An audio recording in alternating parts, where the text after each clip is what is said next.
Hi, hello, welcome to Devon Monk's Works and Worlds. We're on Monday Monk something, Monday Monk 103, 104, somewhere in the hundreds. I should probably stop counting because that's a lot of numbers. We're all the way up in the three digits, and that's a lot. Thank you so much for stopping by and spending a little time with me here today. I really appreciate you. I don't have a lot to catch up with this week, strangely. I feel like I've been doing a lot, but I'm not sure how much I have to really report. I guess I'm going to cover the normal things. How is writing going, knitting going, and how are things in Monkland? Writing is going well. I'm making progress on Wayward Devils. That's book 4 in the Souls of the Road series. I'm still hoping to get that out by uh, late spring or something like that. So I will keep you in the loop as to when that should be coming out. Yeah, I'm hoping to get that finished in a week or two as far as like the draft of it, and then go back through it and clean it up and get it out to copy edits and do proofs and all that fun stuff, format, and get the book out. So hopefully I will get it to you soon. So writing is going well, thank you. How is knitting going? I haven't knit. I still haven't knit since I have gone on knitting hiatus. I am starting to get itchy fingers. I'm thinking about it a lot more, and so I will probably pick up a knit project here maybe this week, start getting back into it. There's a couple things I would like to do knitting wise, so maybe I'll get going on those and I can share them with you soon. That's it. That's it for knitting. And then how are things in Monkland? Well, good. We have had banana weather. Like it has been nuts out there. We've had rain, of course, and some sun, of course, and clouds and rainbows and that kind of stuff.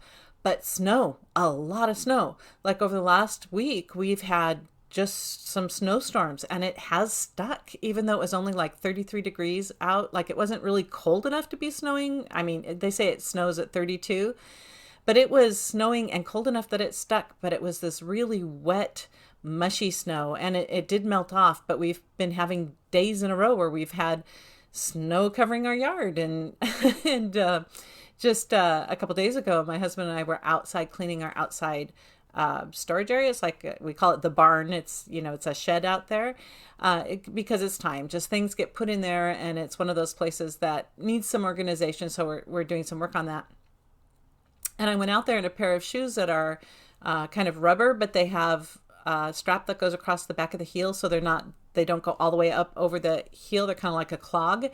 And the snow was deep enough and mucky enough that my socks were getting wet in the back. The snow was up on my heels, so I'm like, well, that's not good. So I had to actually get my rubber boots that I wear out when I'm usually working in the mud. But it wasn't mud in this time of year, like usual. It's just snow and wet. So yeah, so we've been having some pretty dynamic weather. I guess we're going to continue to get a little more of this before it's all said and done. And I know we're not the only place that's getting some oddball weather.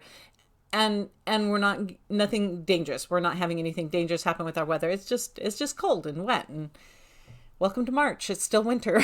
Like it's not spring until the 21st or something. So I guess this is par for the course. So yeah, we've been doing a little work on the shed outside. So I've also been working on our canning room. I guess it's kind of like a canning and storage room. We have shelves in there with like craft supplies and like the turkey roaster, the electric turkey roaster that we only use for Thanksgiving, and all their canning jars and big, canning pots and all that stuff. Anyways, this little room, it's a small room. I guess originally in the house it was a bedroom, but it's a bedroom that can fit like a twin bed, and that's about all you can fit in there, like a tiny dresser maybe, and that's it. So we had turned it into a sewing room and a storage space for all of our canning kind of things. And I keep all my yarn in there on my wonderful yarn cubbies that I love. But, it's time to kind of renovate that out to make a main floor level space for the grandbaby to stay over.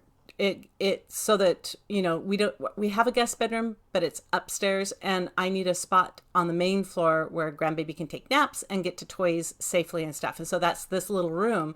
So I did some work pulling things out of there, getting the sewing machine moved upstairs, and some of the supplies that go with it upstairs, and making it baby safe. And I had to actually do some sewing to set up some curtains and things like that. So what I'm saying is that room is coming together. It's going to work out really good. Like it's a great little room for that. not. I'm really happy with it. It's not the project that I was going to kind of put myself toward, which is more like we need to redo our main floor bathroom. That was, I thought, the project that we were going to dig into next, but we haven't dug into that yet. But the longer that we don't dig into some kind of a house project like that, like I'm glad we're cleaning out the shed, because otherwise I'd be getting us into trouble and doing something else, because I've decided it's time to paint the hallways. Time to paint the hallways, time to fix that middle floor bathroom, main floor bathroom, and time to tackle my office. That is the thing that I have been dreading working on, because it's going to interrupt my writing ability, because it's going to be torn apart and it's going to be hard to write, because that's my main spot for writing. If there aren't walls, that kind of thing. But I'm excited to work on the office. It's just, I think that's going to come after the bathroom, which will be a faster fix up, and the hallways, which will just be paint, which is a quick fix as far as remodeling goes. So we'll see if we get to that before we plant the garden and start digging into all the yard work. But like with it snowing, it's not great for yard work out there. And so it's been nice to have some indoor things to work on. Although I gotta say, working out in the shed in the cold, my husband and I were both like, we're cold now after several hours of working out in that, So yeah, as far as Monkland is going, we are just kind of working a little bit around the house. I'm ready for spring to be more springy. I'm allowing the flowers to bloom so that I can dig them up after their bloom for the bed reconstruction that we're doing. So that's it. Okay, that's enough from me. I am going to leave you with a little view from my last camping trip that I took up to Cape Lookout. So cue the Devon on the electric bike showing you around Cape Lookout. I'll see you next time. Bye for now. So this is coming right out of the campground, and there to the right is an overflow parking area. During the weekend, a few people did end up putting their cars there. But here to the right is also a very long road with a gate across it. And I thought about taking my bike down there, but I couldn't find a way to get my bike around it. I know that that's camping during the on season. There's more tent camping up in there, but they had it blocked off for this time of year. So I went to the left instead, down the little main road to the camping area. And right there to the right is a short hill. That's the short hill. So I took my bike up there, and it's pretty soft sand, but I went ahead and rode my bike up to the top of it. And once you get to the top, oh my goodness, look at this spectacular view. That is looking at Cape Lookout Beach to the north. And then if I pan here to the south, I think I do, gives you a feel for how long and wide this beach is. Miles and miles. I'll have to actually look up how long the beach is, but it is very long. And so I thought, well, that's packed gravel right there. I can get down onto the beach. So I walked my bike down to the harder, wet sand, got on the bike, and zoomed off to the north.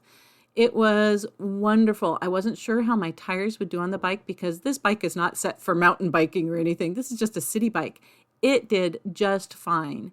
And I got to see the lovely reflection of clouds in the water. And I was thinking, I'm not sure if I should actually put the bike in the water. Like, would that be bad?